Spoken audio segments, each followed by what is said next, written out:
Transcripts and summaries are useful, but what if Fireflies could automatically score sales calls, generate interview feedback, or extract competitor mentions without any manual work? AI skills are automated workflows that analyze your meetings and generate specific outputs. Think of them as custom instructions. After every sales call, extract budget, authority, need, and timeline. Or, after every interview, generate a scorecard based on our hiring rubric. Some skills are pre-built templates: BANT analysis, action item extraction, meeting summaries. Enable them and they run automatically on matching meetings. You can also build custom skills from scratch. Define what you want extracted, how it's formatted, and which meetings it applies to. AI skills run after meetings are processed. The output appears in the meeting recap and can be pushed to integrations like HubSpot, Slack, or Notion. As an admin, you control two things: who can create AI skills and who can access them. If you allow everyone to create, you'll get experimentation but less consistency. If you restrict to admins, you maintain control but become a bottleneck.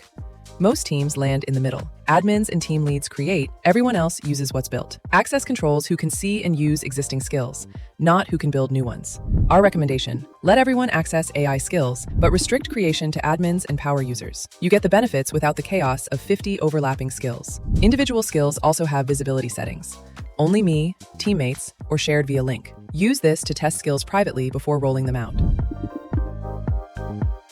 AI skills consume AI credits, a usage-based resource separate from your Fireflies subscription. Credits power AI skills, Ask Fred queries, magic soundbites, and custom summary sections. Standard transcription and basic summaries don't consume credits. Fireflies AI features use dynamic credit pricing. You're charged per request, so the credits used depend on how much work it takes to generate the output. Simpler requests use fewer credits. More complex ones use more. More skills on more meetings equals more credits. This is why governance matters. You don't want 20 skills running on every meeting if only 3 are useful. You can purchase additional credits as needed. Monitor usage monthly and disable skills nobody looks at. Those are the biggest waste. Something that catches admins off guard: AI skills can only analyze meetings they have access to. If you create a skill set to run on all workspace meetings, but half your team has privacy set to only owner, the skill won't see those meetings. A workspace-wide skill produces incomplete results if privacy is inconsistent. If you want AI skills to work across your entire workspace, you need consistent privacy. Set team defaults to teammates or broader, or accept that skills only analyze meetings with open privacy. Configure privacy defaults before rolling out AI skills. Start with one high-value skill per team. Expand based on what's actually being used, not what sounds cool.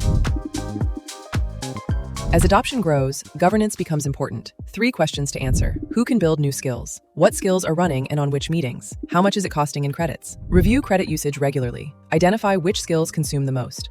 A skill that costs 50 credits a week but nobody reads should be disabled. You can enable or disable skills anytime. Disabling stops them from running on future meetings without deleting past outputs. Assign an owner to each skill, someone responsible for monitoring whether it's useful. Review your skill inventory quarterly, like integrations or user groups. Control who builds AI skills. Monitor credit usage, align privacy so skills have data access, and start with high-value workflows per team. Next up, rules engine.